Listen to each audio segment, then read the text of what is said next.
Part 1. The System. In 1988, the U.S. Parole Commission released a convicted kidnapper and rapist after 11 years of a 50-year sentence. The federal prosecutor who put him away asked the question the entire system should have been asking: how could they let that kind of a monster out after 11 years? The California Inspector General would later call the release inexplicable. Within months of his release, the man tracked down his first victim. He crossed state lines. He approached her and said 2 words. "Hello, Katie." She contacted his parole officer immediately. She reported 2 simultaneous parole violations, crossing state lines and making direct contact with a previous victim. No action was taken. The first chance to stop him was 1988. His parole officer let it go. 3 years later, Jaycee Dugard was walking up a hill in South Lake Tahoe. She was 11 years old.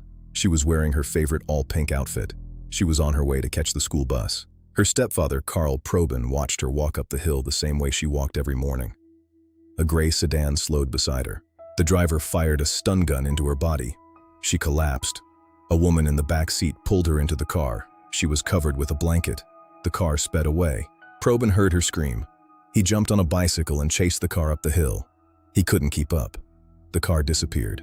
Jaycee Dugard was gone. Her name was on the news that night. America's Most Wanted 4 days later. The FBI descended. Candlelight vigils, reward money.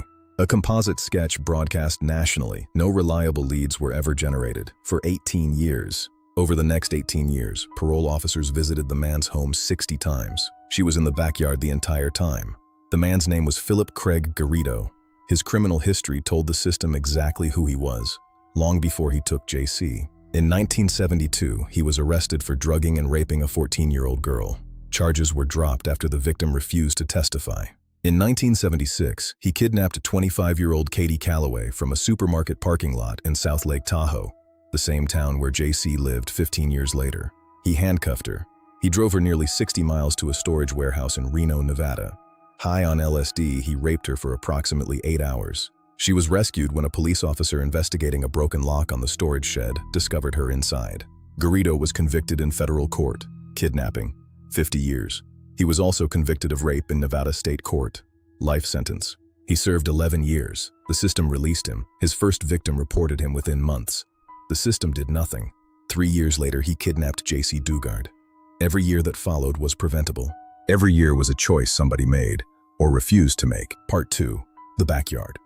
When they arrived at the house in Antioch, California, Garrido showed Jaycee the stun gun. He told her he would use it again if she tried to escape. He took her to the backyard. Behind the house, the Garridos had constructed a concealed compound, a series of dilapidated tents, tarps, and sheds hidden behind tall fences and overgrown trees. One of the sheds was soundproofed. Federal parole records had documented the soundproof room years earlier. Jaycee was handcuffed. She was stripped naked. She was raped. The sexual assaults began immediately and continued for years. For the first 3 years of captivity, the attacks occurred at least weekly and lasted up to 3 days. Garrido videotaped some of the assaults. He threatened Jaycee with Doberman dogs and the stun gun. He told her he had a sex problem and that he took her so he wouldn't have to bother anyone else. He forced her to adopt a new name. She chose Alyssa. He told her nobody was looking for her. He told her nobody wanted her back. He told her the outside world had moved on. Jaycee was a child. She believed him. In 1994, Jaycee gave birth to her first daughter. She was 14 years old. No medical care, no doctor, no hospital. She gave birth in the backyard compound with Nancy Garrido acting as midwife. In 1997, she gave birth to her second daughter. She was 17. Both children were fathered by Philip Garrido. Both were raised to call the Garridos mom and dad. Both were told Jaycee was their older sister. Neither child ever attended school. Neither ever visited a doctor. Neither had ever left the compound. In November 1997, 3 days before Jaycee gave birth to her second daughter, a psychiatrist submitted an evaluation of Philip Garrido. The psychiatrist wrote that his prognosis is excellent and that, "I do not suspect he will ever be at risk for violence." 3 days later, the girl in his backyard gave birth to her second child. A psychiatrist cleared him while a 17-year-old captive was going into labor 30 feet from where the evaluation took place. On March 9, 1999, the U.S. Parole Commission granted Garrido early termination of his federal parole, based on his clean record. A federal parole agent wrote Garrido a letter thanking him for his cooperation. Jaycee had been in his backyard for 8 years. based on the psychiatric evaluations, based on the fact that he showed up on time, held a job, and said the right things. Over the next 10 years, from 1999 to 2009, California parole officers visited Garrido's home at least 60 times. Not once did any parole officer check the backyard. The Inspector General's report laid out the failures in devastating detail. Garrido wore a GPS-enabled ankle bracelet.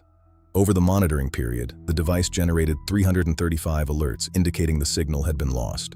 Parole agents ignored every single one. The GPS data also showed Garrido spending a considerable amount of time in his backyard. This was never investigated. A neighbor called in 1991, the same year Jaycee was kidnapped, to report seeing a young blonde girl in the backyard who said her name was Jaycee. No follow-up was conducted. Visible utility wires ran from the main house toward the concealed shed compound. Parole officers who walked through the property failed to investigate where those wires led. Federal parole records documented the soundproof room in the backyard. When California took over supervision, the state failed to obtain or review those federal records. On June 17, 2008, a California parole officer noticed the presence of a 12-year-old girl on the property during a routine visit. He asked Garrido who she was. Garrido told him she was his brother's daughter.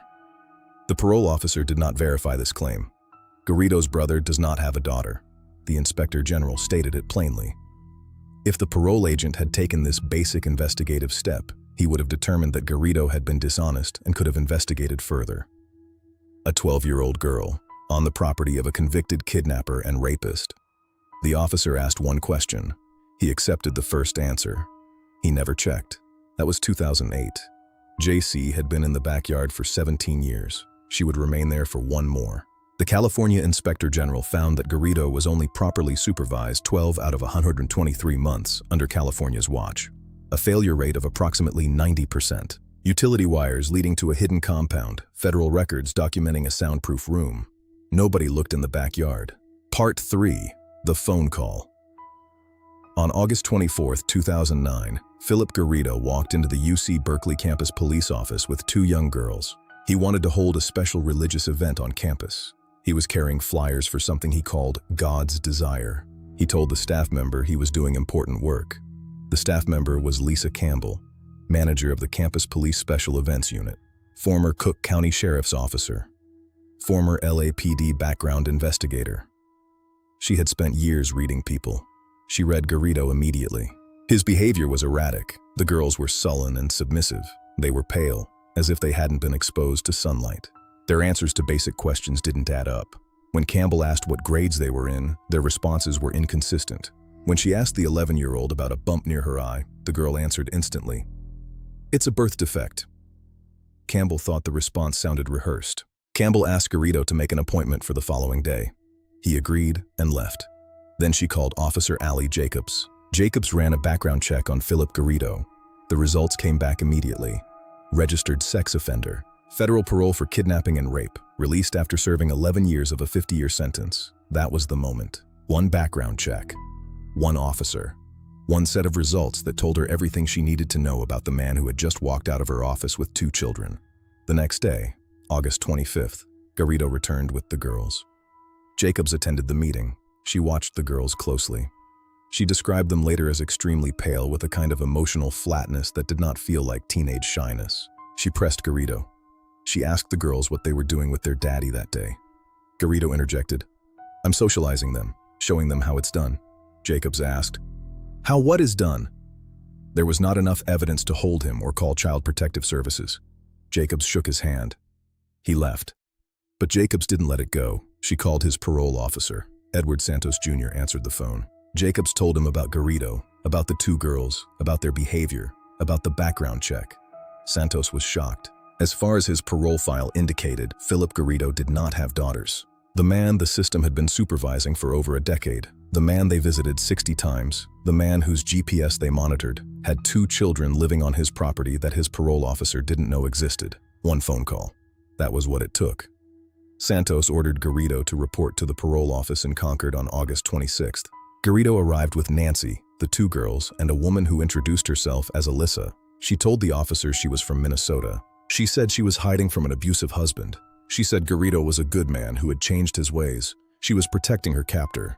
For 18 years, Jaycee Dugard had been conditioned to believe the Garridos were her family. She had been isolated from the world since she was 11 years old. She had no frame of reference for what normal looked like. When authorities questioned her, she did what she had been trained to do. She protected the only life she knew. The officers separated the group. They questioned each person individually. The stories didn't match. Then Garrido confessed. He told parole officer Santos what he had done. "I kidnapped her and raped her when she was a child."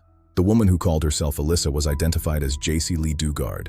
She had been missing for 18 years and 2 months. The next morning, August 27, 2009, Jaycee was reunited with her mother Terry. She started a foundation called Jace.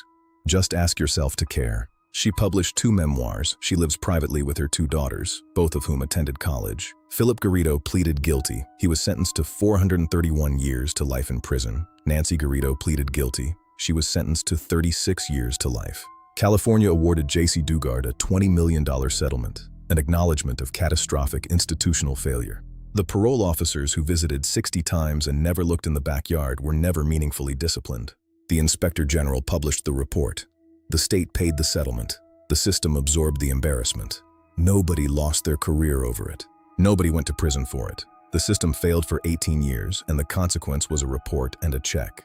Katie Calloway Hall, the woman Garrido kidnapped and raped in 1976, spoke publicly after the arrest. She remembered what a parole officer told her after Garrido's release. "He'll be in a fishbowl for the rest of his life.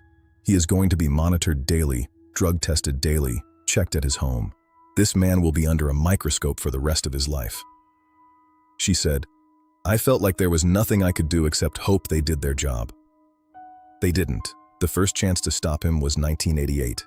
Katie Calloway reported 2 parole violations. His parole officer let it go. 3 years later, Jaycee Dugard was walking up a hill in South Lake Tahoe. 60 visits. Nobody looked in the backyard. 335 GPS alerts. Everyone ignored. A neighbor reported seeing a blonde girl named Jaycee in 1991. No follow-up. A parole officer saw a 12-year-old girl on the property in 2008. He asked one question. He accepted the first answer. He never checked. A psychiatrist wrote that Garrido would never be at risk for violence. 3 days before a 17-year-old captive gave birth to her second child in his backyard.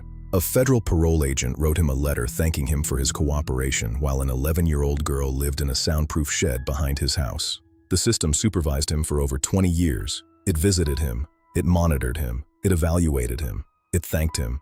It never found her. A campus police officer at a university ran a background check. She made 1 phone call. The parole officer on the other end had no idea the man had children. 1 phone call ended 18 years of institutional failure. Jaycee was 11 when she was taken. She was 29 when she was found. She spent more of her life in that backyard than outside of it. From the backyard, she once wrote down a list of dreams for the future. One of them was to see her mother again. It took 18 years, but she saw her. Finally solved.